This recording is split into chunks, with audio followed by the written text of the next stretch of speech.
اقتربت الساعة وانشق القمر وإن يروا آية يعرضوا ويقولوا سحر مستمر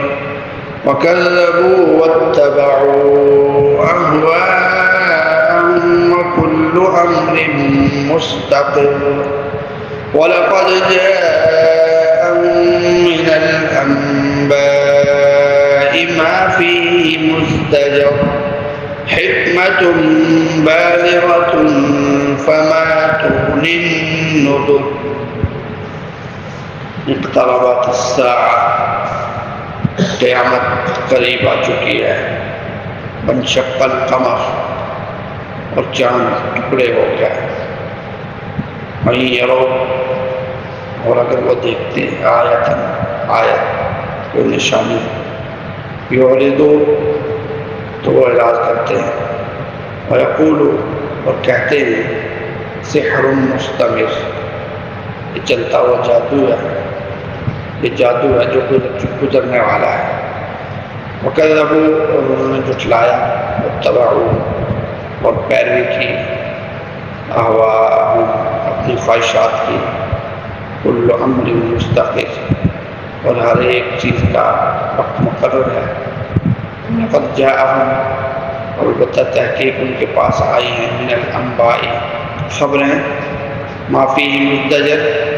جس میں تنبیہ ہے جس میں جھڑکی ہے حکمت بالغۃ یہ حکمت کی بات ہے یہ دلوں میں اترنے والی ہے فما تغنی النذر بس نہیں کام آئے ڈراوے یہ نہیں کام آئے تنبیہات اس سورہ القمر اس کی پہلی آیت میں شق قمر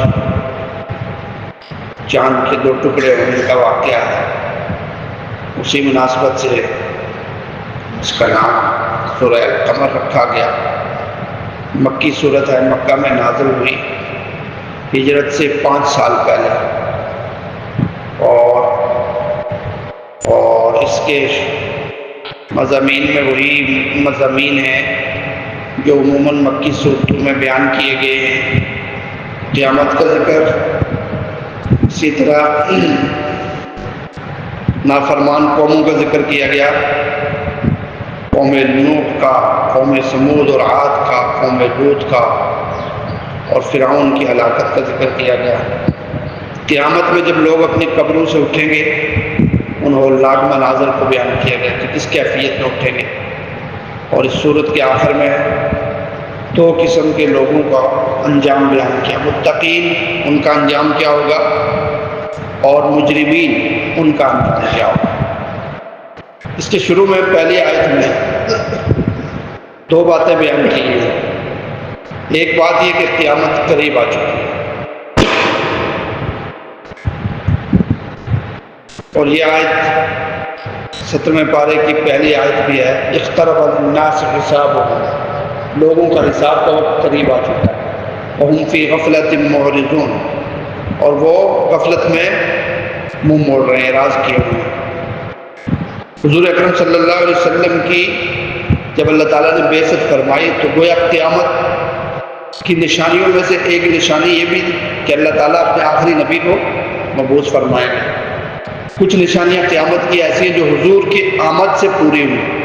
کچھ نشانیاں جو آہستہ آہستہ بالکل پوری ہوتی جا رہی ہیں اور کچھ نشانیاں ایسی ہیں جو بالکل آخر میں جا کر کوئی بڑی نشانیاں ہیں 8-10 نشانیاں حدیث میں بیان کی گئی ہیں سورج مشرق کے بجائے مغرب سے طلوع ہوگا دجال نکلے گا عیسیٰ علیہ السلام آئیں گے امام مہدی آئیں گے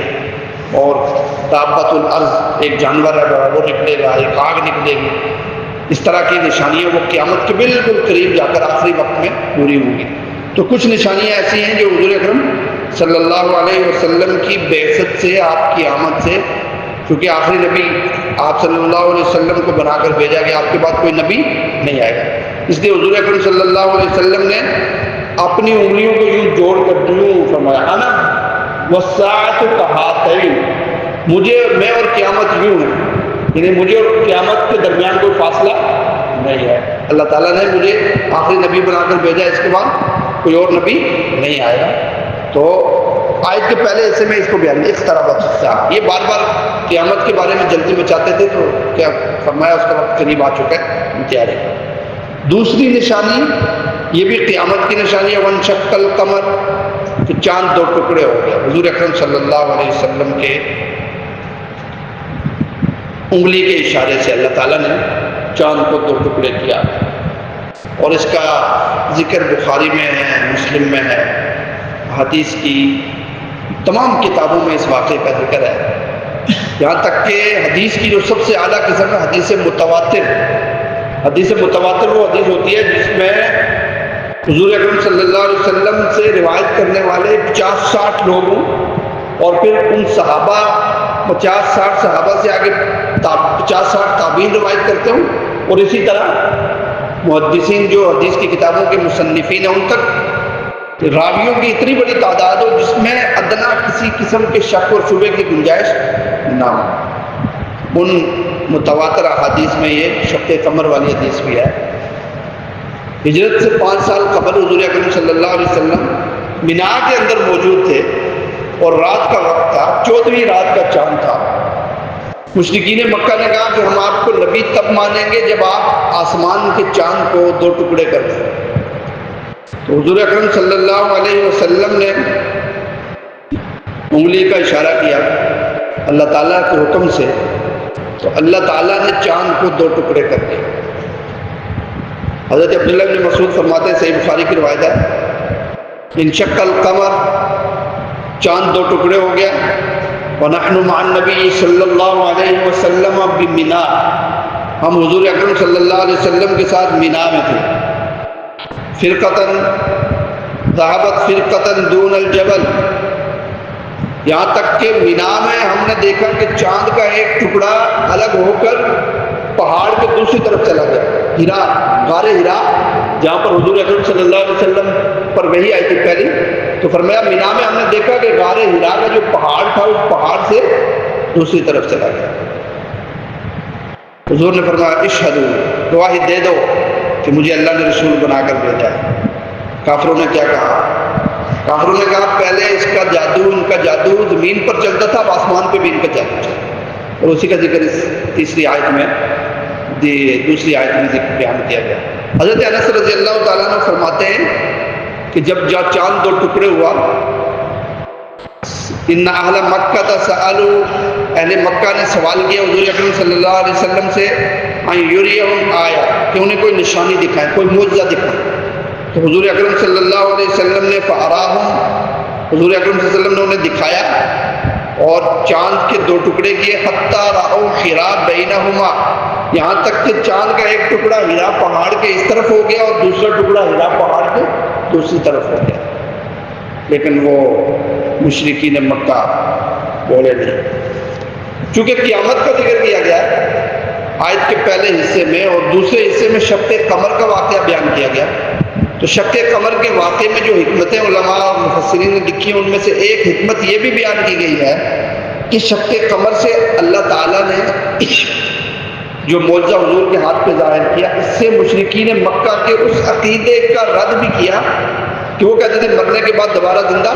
نہیں ہونا، مرنے کے بعد انسان دوبارہ کیسے بنے گا، جب مٹی میں مل جائے گا اور اس کی ہڈیاں بوسیدہ ہو جائیں گی۔ یہ ان کے لیے عقلی طور پر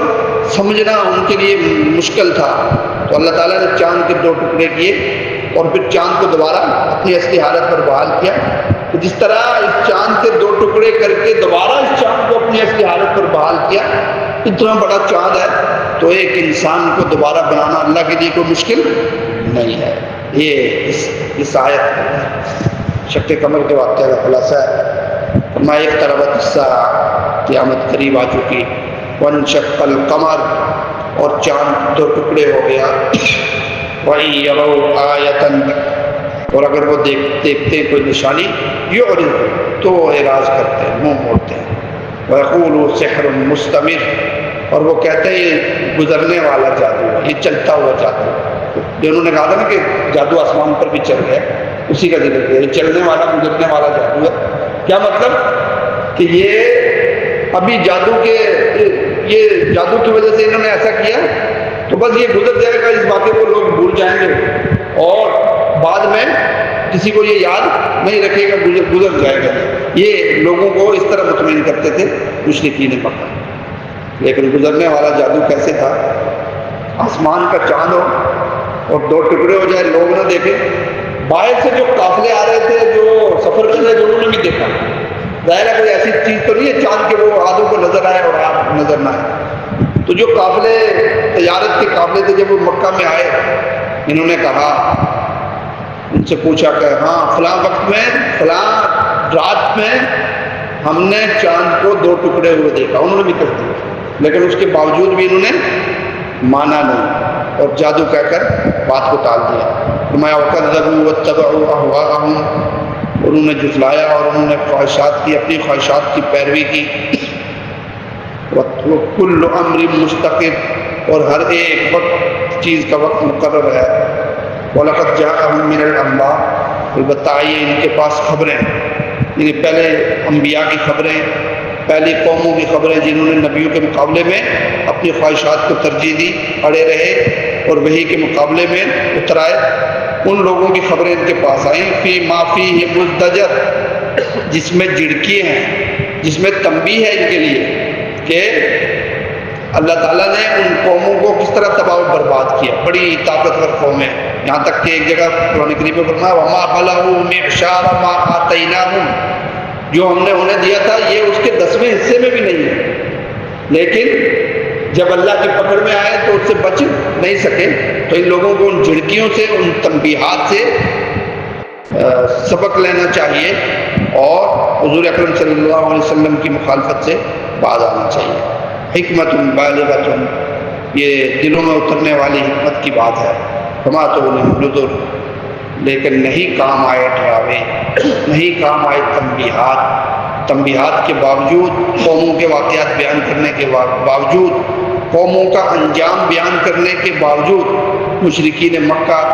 ضد اور دھرمی سے باز نہیں آئے، حضور اکرم صلی اللہ علیہ وسلم کی مخالفت سے باز نہیں آئے، اور پھر یہ بھی اپنے انجام سے دو چار ہوں گے، اس میں ڈرایا گیا۔ آگے انبیاء کی قوموں کا ذکر ہے اور حضور اکرم صلی اللہ علیہ وسلم کو ان سے درگزر کرنے کا حکم دیا گیا۔ کل پڑھیں گے انشاءاللہ۔ اللہ تعالیٰ قرآن سمجھنے کے عمل کرنے کی توفیق عطا فرمائے۔ آخر دعوانا الحمدللہ رب العالمین۔